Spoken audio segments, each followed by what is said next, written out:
VVPAT पर्चियों के क्रम की गणना, sequence of VVPAT slips counting क्या है, इसको हम यहां समझ लेते हैं। मतदान केंद्रों की वीवीपैट पर्चियों की गणना करें जिनका परिणाम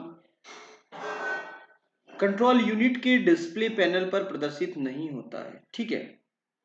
मॉक पोल डेटा और स्लिप की निकासी न होने के कारण, मॉक पोल प्रक्रिया के अनुचित संचालन के कारण आयोग द्वारा जारी किए गए मतदान केंद्रों आदेशों की वीवीपैट पर्चियों की गणना करें। इसके अंदर चुनाव आचरण नियम 1961 के नियम 56D के तहत वीवीपैट पर्चियों की गणना आदि कोई हो तो संसदीय निर्वाचन क्षेत्र के प्रत्येक विधानसभा क्षेत्र के रेंडमली चयनित पांच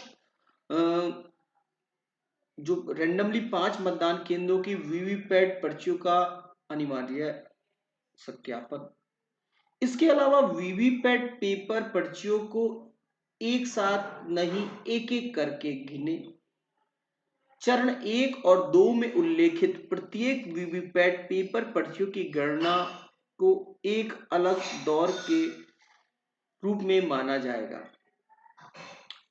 चरण 5 और 6 के संबंध में मुद्रित पेपर पर्चियों की गणना के अनुसार परिणाम पत्रक में संशोधन करें। यदि पेपर की गणना इलेक्ट्रॉनिक गणना सीयू से वीवीपैट पेपर पर्चियों की संख्या में चुनाव नियम 1961 के नियम 56D के संदर्भ में भिन्न होती है